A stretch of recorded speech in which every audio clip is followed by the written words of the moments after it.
and haven't been called Miss in a long time. Thank you very much for that. I became a grandmother 3 weeks ago, so these things matter a lot more to me. You know, not that it didn't matter to me a lot before, but when you're holding that little 8-pound baby in your hand and the next generation, and you think, wow, we've got a lot of work to do. I just want to call your attention to the Z Politics banner. You know, we are covering all of the races in this area, but also if you have a news tip, if you are hearing about something, if you want to know about something, just email me at martha@marthazoller.com, and you'll probably see it on Z Politics. We launched it in April. We are now up to 6,000 unique visitors every single day. That is far exceeding most of the other Georgia blogs that are out there. You're not going to find a better assortment of stories and more Georgia news and frankly a really good site that looks great on your smartphone than you're going to find at zpolitics.com. So that's the end of my commercial there, but I hope you'll be a part of that and make us and be a part of Z Politics. If you haven't gone on and signed up for our newsletter, please do that. Okay, today we're going to have a forum, debate, that kind of thing. I think those words kind of get used interchangeably. We've got roughly about 90 minutes here, 95 minutes that we're going to be talking. It's for this 14th State Senate District. And it's the special election that was created by Barry Loudermilk resigning to run for the 11th Congressional District. I don't know if early voting has started. Monday early voting starts November 5th, right, is the election. I'm doing this without a calendar, so that's good. November 5th is the election. What we're going to do here is we're going to have 2-minute opening statements by each candidate. We are going to then ask questions of each candidate. I have a series of questions. I have a series of questions that the Republican Party has submitted. And then on your tables are some note cards and pencils, and someone will be picking those up as you have them. Who's going to be the person that's going to pick them up as you have them? Raise your hand. Okay.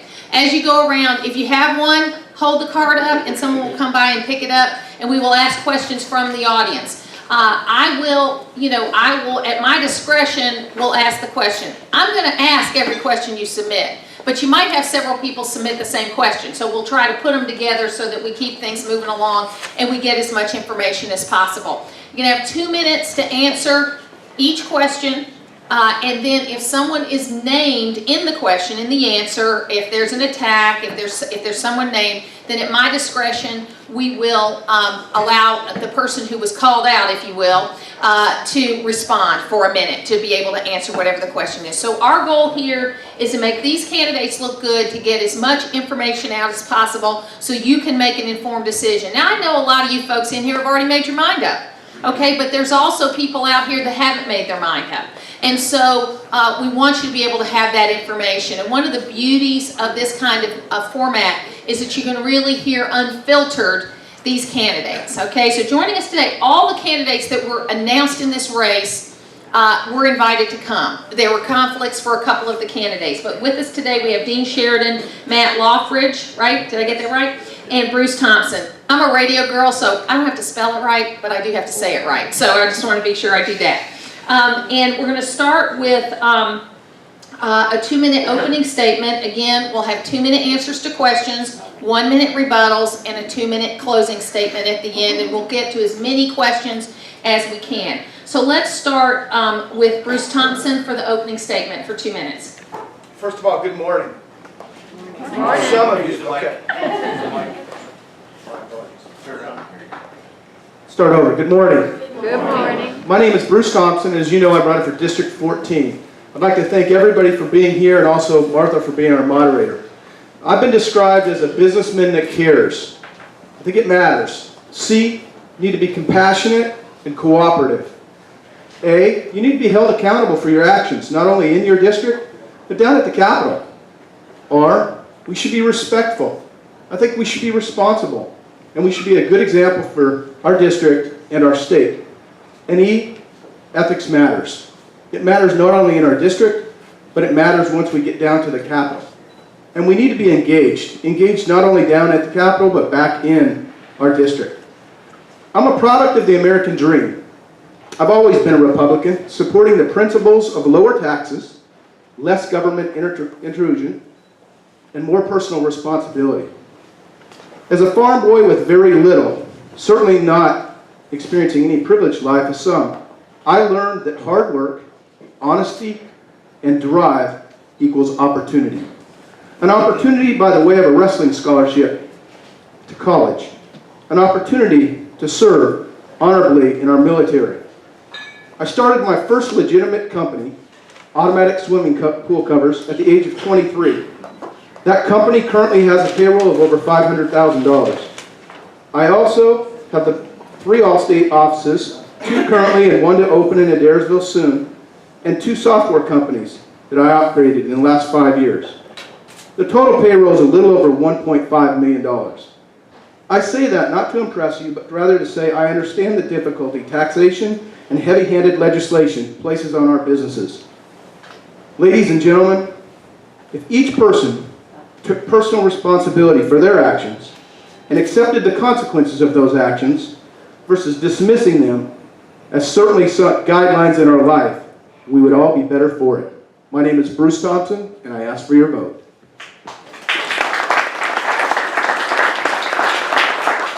And I forgot to mention Lori is the timekeeper, so just as y'all are talking, just kind of look at her every now and then, just to be sure she's not waving her finger.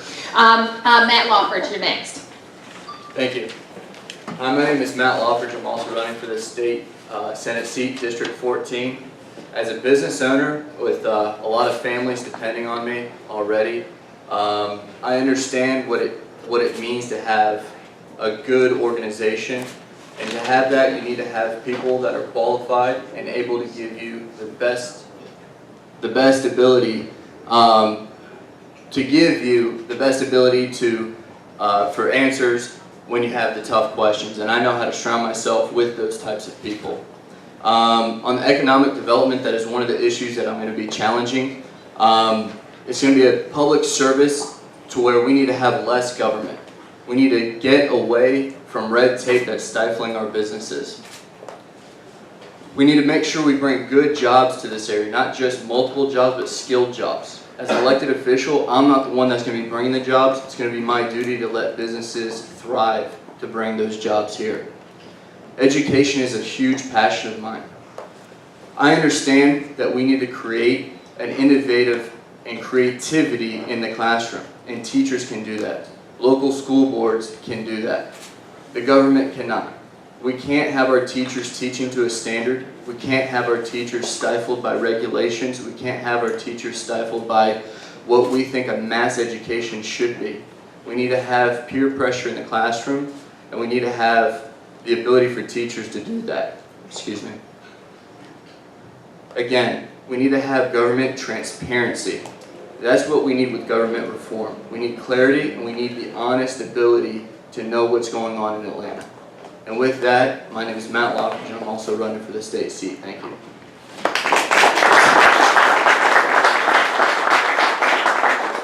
And Dean Sheridan is asked to be able to have a little extra time for his opening statement because he has an announcement to make. So Dean, we're going to give a little moderator privilege and give you just a little bit of extra time to make this comment. Thank you. Cherokee County Republican Party candidates, special guest, our moderator. I'm honored to have this opportunity. You know, in the course of human events, when politics comes to play a leadership role in one's life's experiences, mistakenly too often the needs of the few end up outweighing the needs of the many with unintended consequences. District 14 has many needs and an abundance of opportunity that have really no room for error. There are so many of us that have so much to contribute.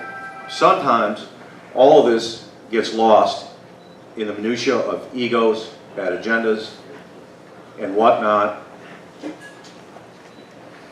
and lasting failures of goals and ideology we all have worked so hard to reconstruct, rebuild as it were, laying out the groundwork for those that follow behind us.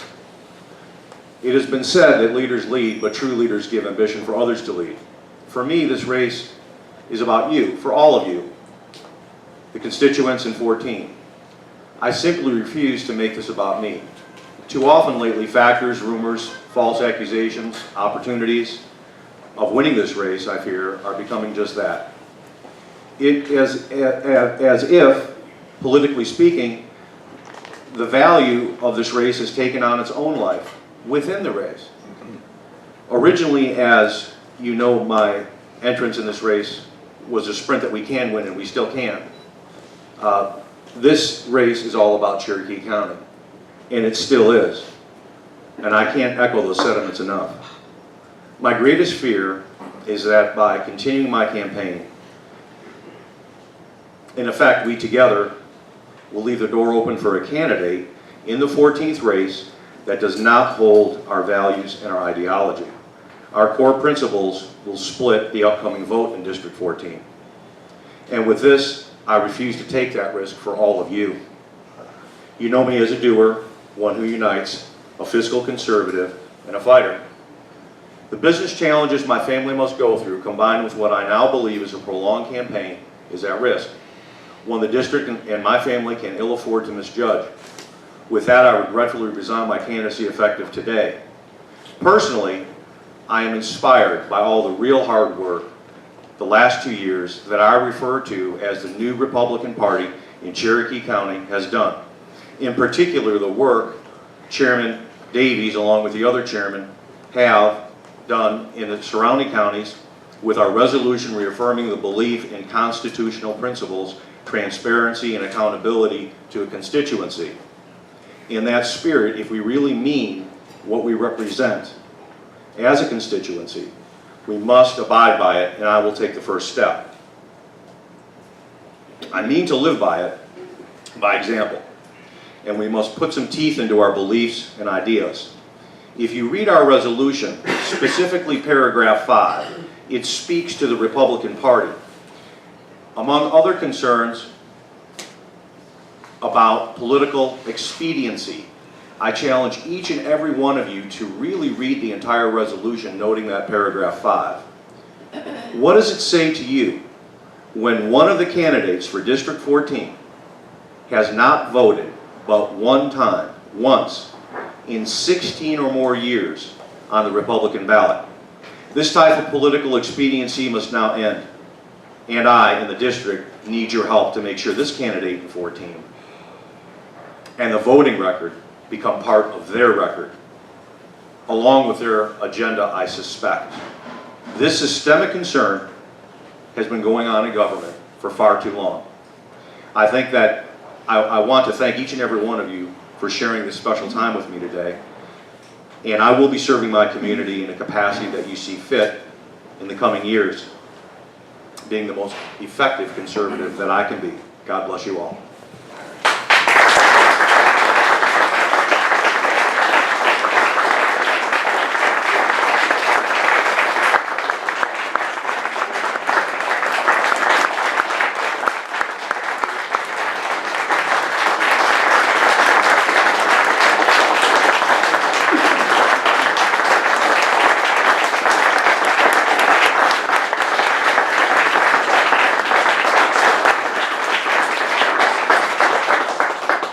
Thank you all, and appreciate Dean, you making that statement. And so we'll continue on with the two candidates that we have.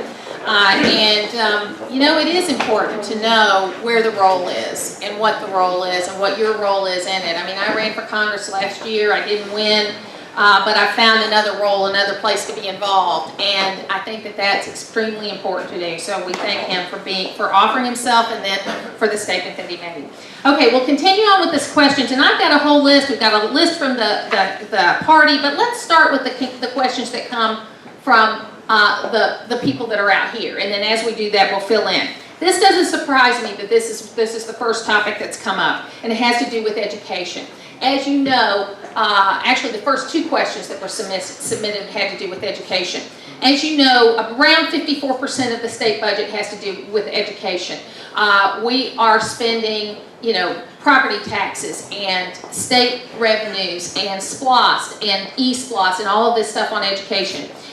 It's important and it's a big part, but we are less of a part at the state level of education, whether it be higher education or local education, than we've ever been before because of the tough economic times that we've been in.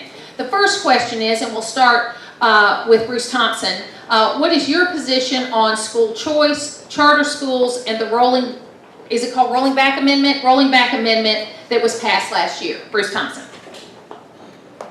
Well, first of all, we went from a race to a sprint to two of us sitting here, Matt, so it looks like we have the front table just to you and I. So, that being said, the question is about school choice.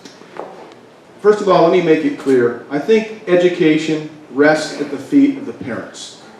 Parents are responsible for the education, not the government. Does the government play a role in that? Certainly. I certainly don't think we should expand that role, though. So let's first start with responsibility that belongs with the family. As far as the role of government, we certainly don't need to put in place certain things that's going to restrict that. So let's talk just a little bit about what that means. Some of the unilateral testing that we're talking about coming down does not need to be in place. There are too many questions with that. I think it puts too much legislation and too many draws on really what the teachers are trying to do. The teachers in District 14, they work hard to educate our students. There are limited resources they have to use, and there are more and more requirements. As far as charter schools, I feel like competition is healthy. I am a business owner. I believe capitalism causes that.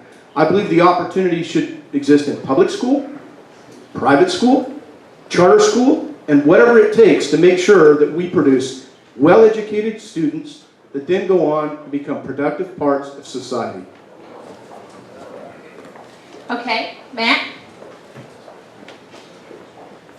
I believe we need to have a fresh look at education. One of the things that we're missing is that we're paying consultants way too much money and not getting enough back from that. We need to be, it's a civic disservice to be paying legislators more than educators.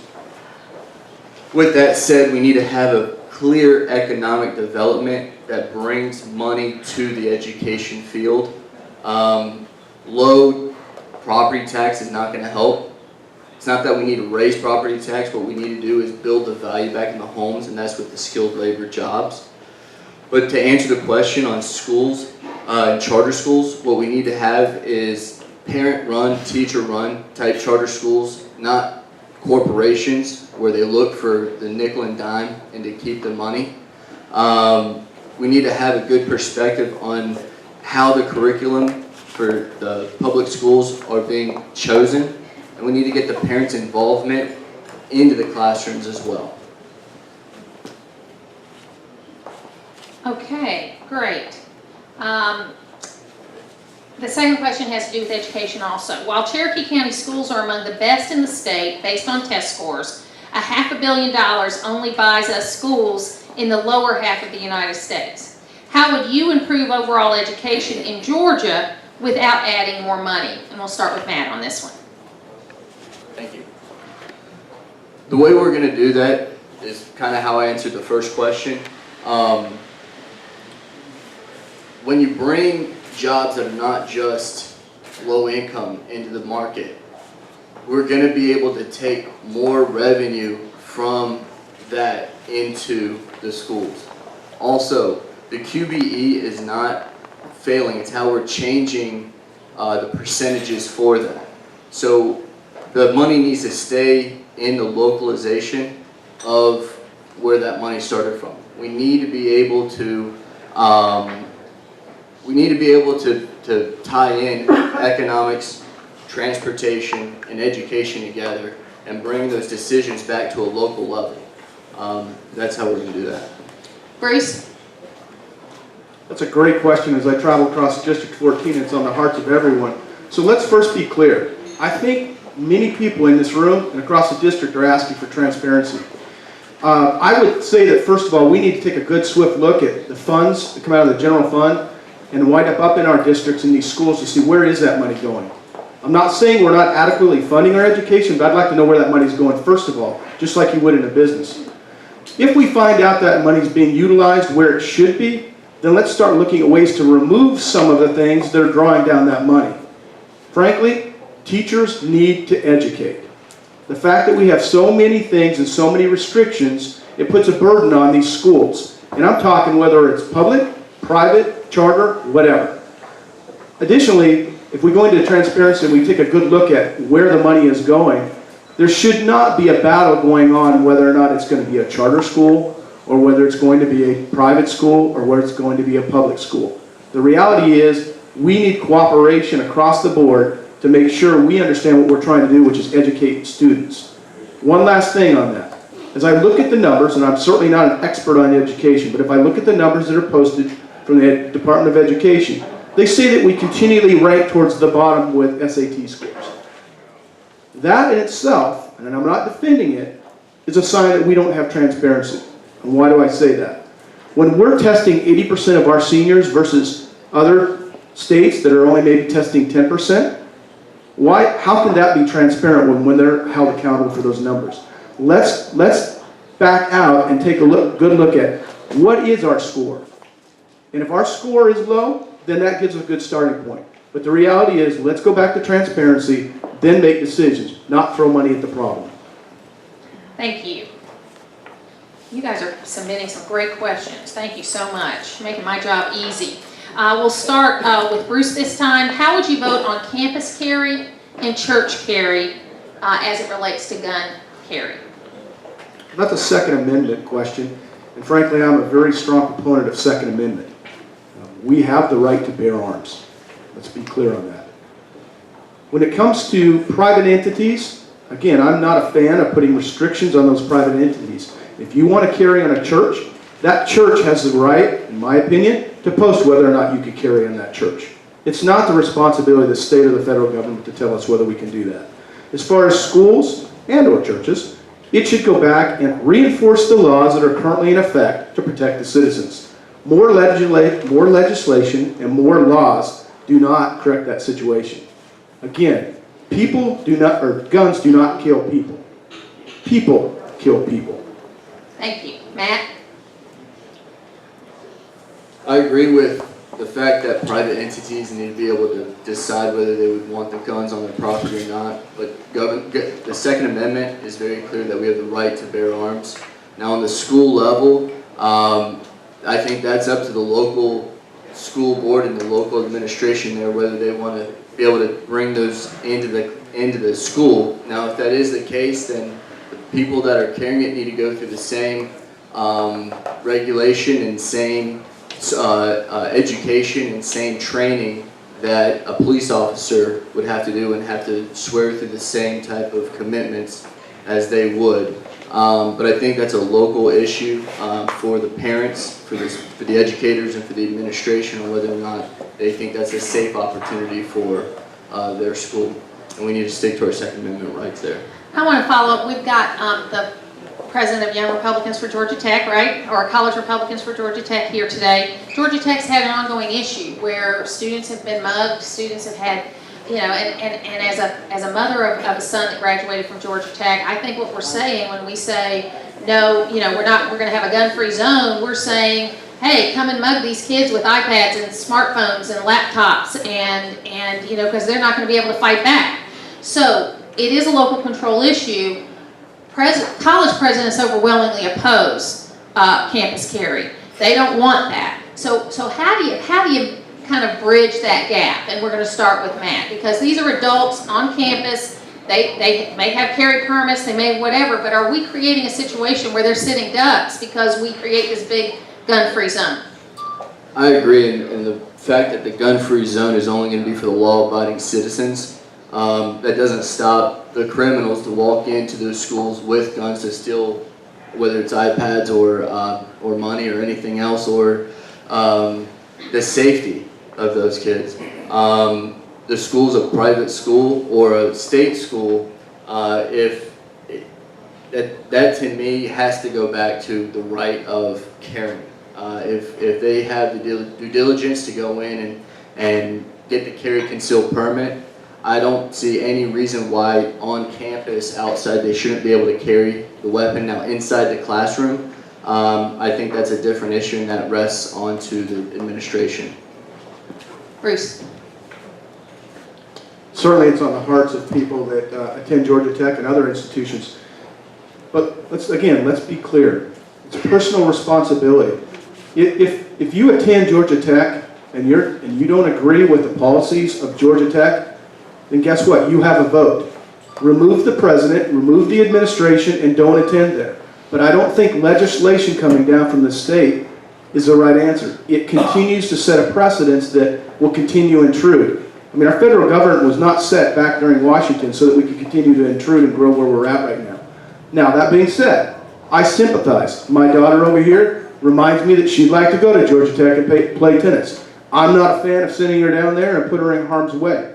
But I can promise you, if that's a harmful place for her to attend school, we'll be attending a different school. Okay, great. This question is for all the candidates. Currently, the Georgia legislative body leadership rules the House. We have a large amount of legislators that have no backbone and will not stand up to constituents. Will you back the leadership and say no? And we'll start with Bruce on that one. Would you mind repeating the last part of the Yeah, question? I think it's just basically saying there are these rules of leadership within the body, the state senate, that you're vying to be in.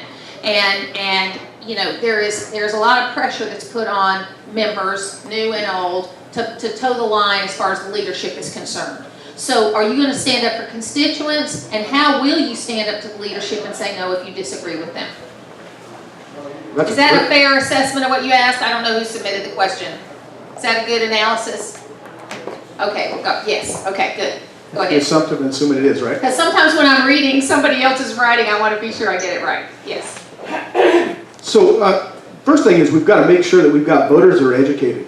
I mean, the challenge we have is we have voters that are not educated. They're casting votes for signs, for commercials, for whatever. They need to be educated on who they're electing.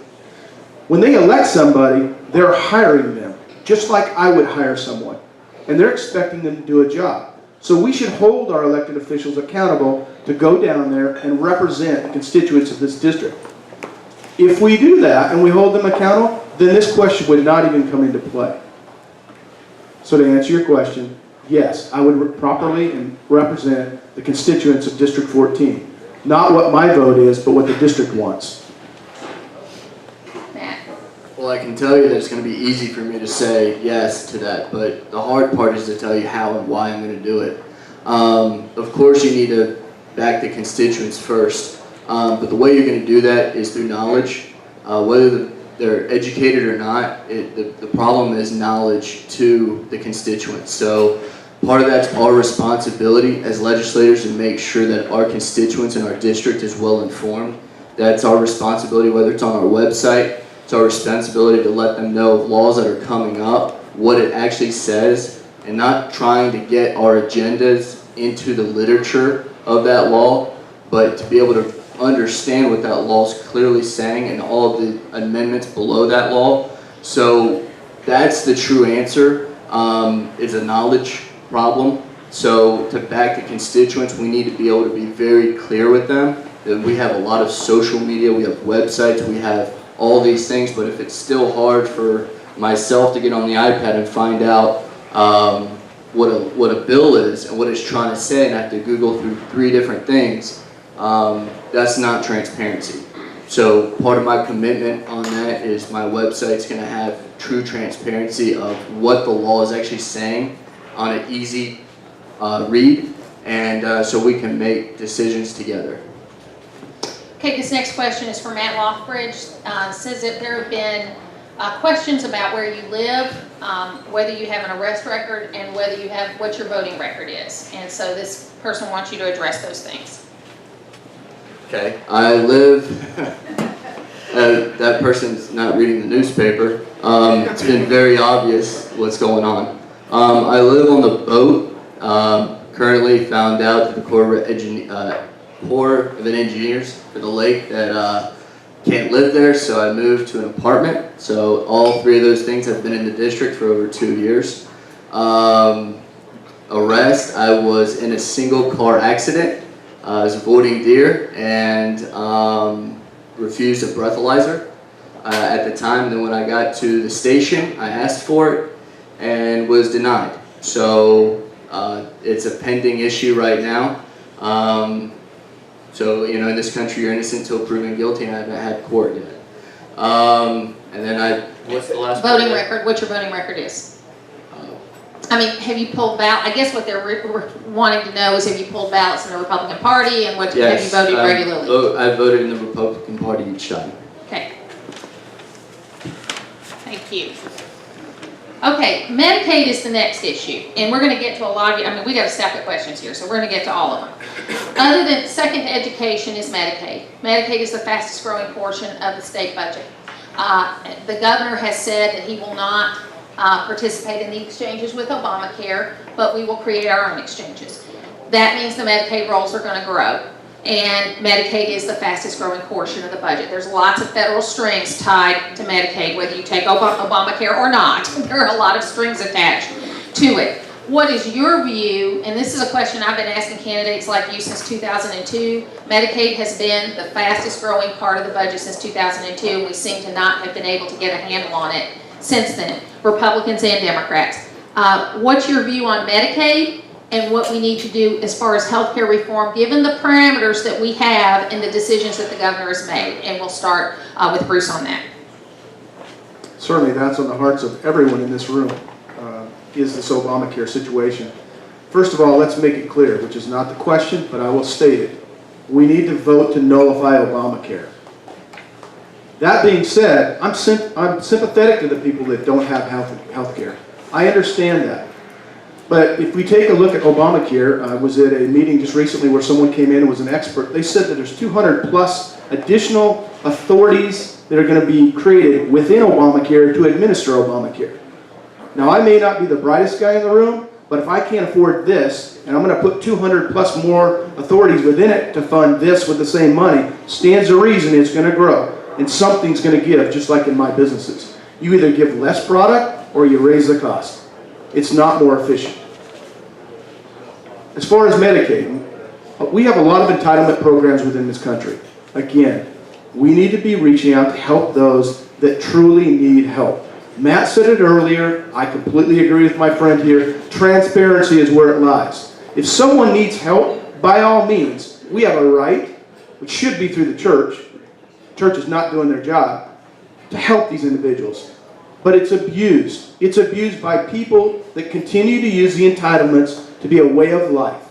It's abused because we have people that are not legal citizens here that use it as a way of life. We have people that are using it fraudulently to not only make a lifestyle for them, but to grow it. So let's go back, let's look at entitlements like Medicaid, let's see if it's used for what it was intended to do, but certainly let's not grow it. Thank you. Matt? Well, I really agree that Medicaid is a true entitlement, and I'm not a big fan of the word entitlements. I believe that things need to be earned, but people do go through tough times and need second chances and need some help. The program needs to be, like Bruce said, more transparent. People cannot live off of it as a lifestyle.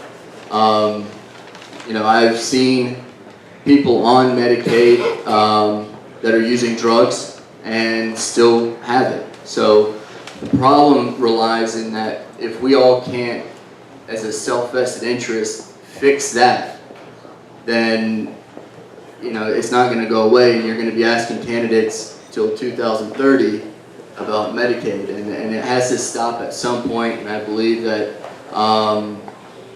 it needs to start with true constituents getting out and doing what we're doing here and asking the tough questions of that we need to take this, tamper this back to people that truly do need it.